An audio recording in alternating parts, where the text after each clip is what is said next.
Welcome to another edition of This Old Crackhouse. I'm your host, AC, and this is the Crackhouse, a home I bought, sight unseen, at a county tax auction, thinking that this would be a good investment, and unfortunately finding out that it is a money pit. Dude, can you see that?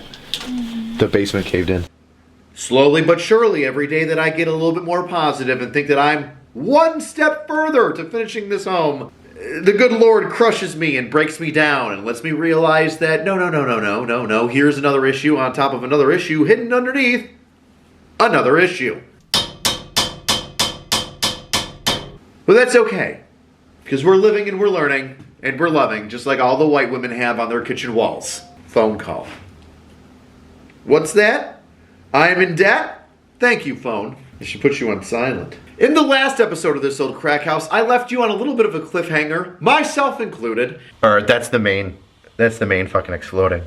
My plumber, who's done a fantastic job, notified me that while working on the home and putting up the pipes, he heard a strange sound coming from the main water line in the basement. And upon further investigation, he discovered that the main line to the home, which goes underneath the home, had broken and was spewing water underneath the foundation of the crack house. Needless to say, that is not a good thing, and I had to scramble to figure out how in the world do I fix this. Well, good thing I got insurance. Fast forward to now, and good news!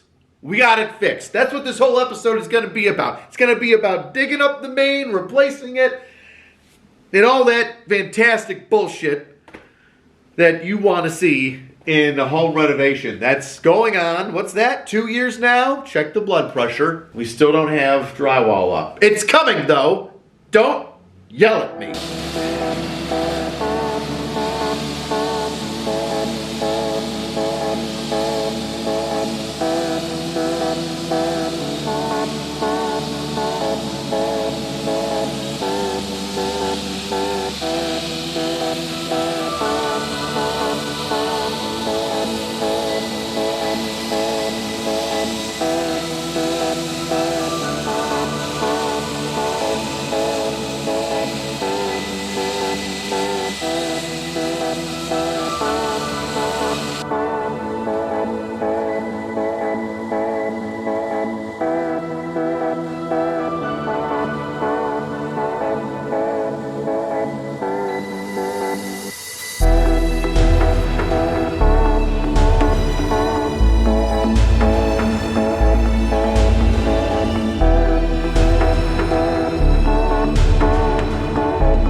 Let's talk about that water main for a minute, shall we? You see, in my city, in most cities, you can buy water and sewer line insurance.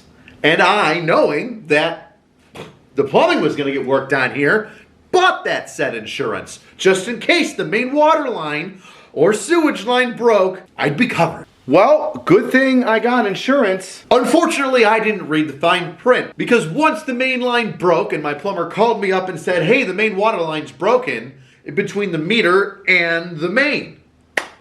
All that space underneath the house. From the meter inside the home, all the way to the main line connect underneath in the street. I said, oh, ho, ho, ho, ho. I'm ready for it. I bought insurance. Unfortunately, I didn't buy the insurance early enough because there's a 30-day waiting period. That's right. When you buy insurance, you've got to wait 30 days for it to take effect. What fucking sense does that make? The second I buy insurance, I should have insurance. Don't even get me started on insurance. State Farm, go fuck yourself. You think they would help? Nope. Called up State Farm. Hey, State Farm. Second time calling you about this fucking house. Water line broke. Need some help. What do they do? Is anything broken? Well, yeah, the main water line is. What?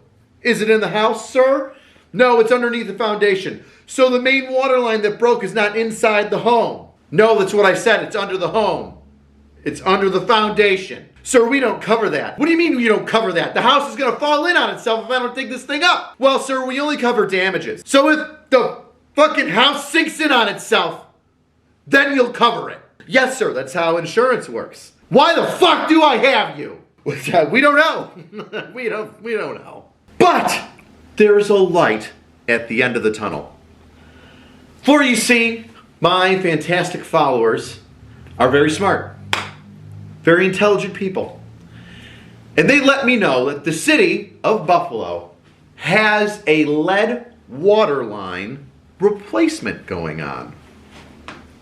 Well, what's that mean, AC? Well, it means that a lot of people in the city of Buffalo have lead water lines running from the main water source under the street to their home. And the city, which is fantastic, says, hey, listen, that's old, that's outdated. We're going to help you out here.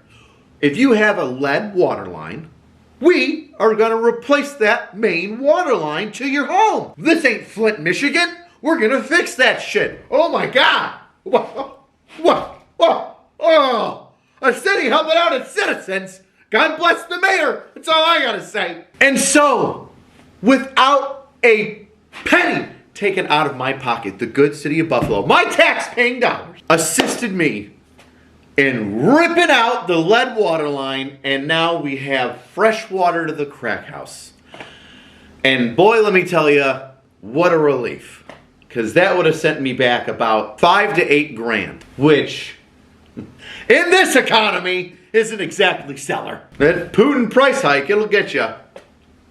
Oh, let me show you the water line. So this was what was my main water line. This massive lead pipe. God, you could bludgeon the piss out of somebody with it. It's only an inch line, running from the main all the way into the home, hooked up on a little spigot, kind of like a hose.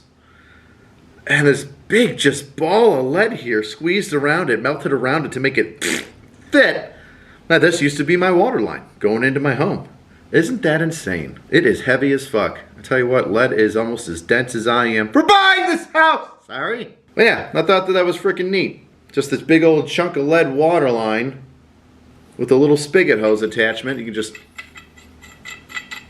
And you've got water to your home and lead poisoning at the same time. I mean, it's not like I'm touching it. It's not that bad. Everybody should stop being such pansies.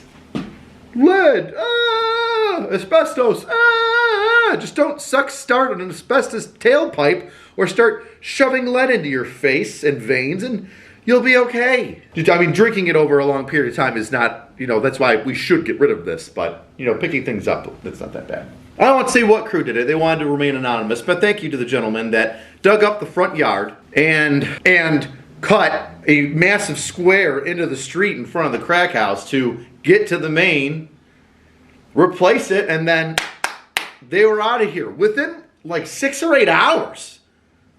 They hauled ass. It was impressive. It was impressive. Plumbers impressed me. Well, let's go look at what's left over now that everything's patched up.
Now that the lead water line is gone, we have our brand new water meter.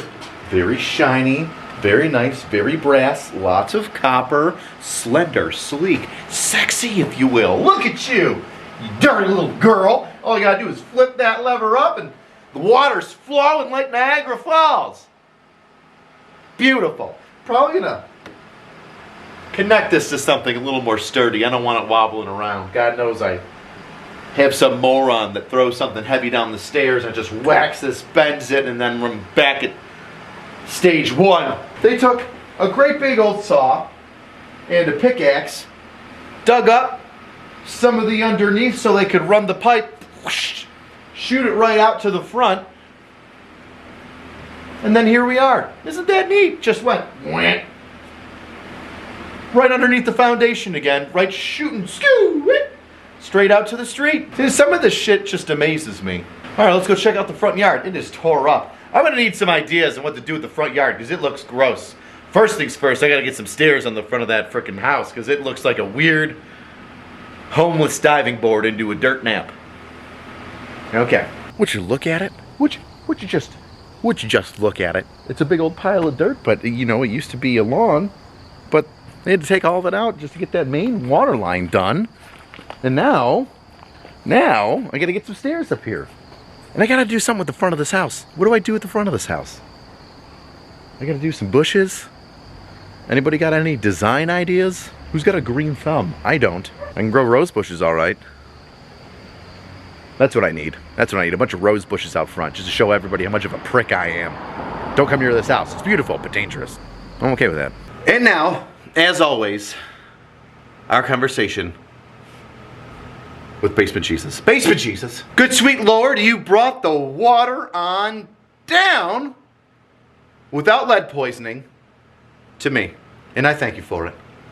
Had it not been for the wonderful people out there watching this show and feeding me, literally almost spoon feeding me information on how to assist me with this house, I would have been out of pocket thousands of dollars. And I thank you for their friendship, their fellowship, Lord. I thank you for their fellowship because they saved me money so we could build up this hellhole back to the glory that you deserve, that you have, that you are. Basement Jesus. And so I thank you. We are slowly moving forward. And now it seems like we're not even getting punched in the face anymore. I'm not speaking too soon, Lord. I know that punches in the face can happen out of nowhere. The unexpected punches in the face knock me down, but I shall rise again like you. But so far, this is a win. We got knocked down, we got back up again, Chumbawamba. And now we're even further than we were when we were knocked down. We're higher up. We were here, we got knocked down, but we're up here now. We've risen. We're on the 7th level of heaven. I don't know how many levels of heaven there are. I know there's levels of hell. Dante's Inferno, but that's nothing to do with you, Lord. I just want to thank you, Basement Jesus, my Lord and Savior, for helping me move forward in this pit of despair. In your name we pray. Amen. Oh, the next episode's gonna be about the air conditioning and the heater and this new bathroom. Don't look at it yet. That's for next time. It's not ready for you. Oh, you guys are gonna start seeing me get happy. Weird. Oh, electricity's next too. I got my buddy coming in. I'm gonna be very excited. Oh, I'm gonna be very excited about that. Electricity in this house. New outlets. You gotta get a, what insulation guy. And then we're good to go. We're gonna be good to go.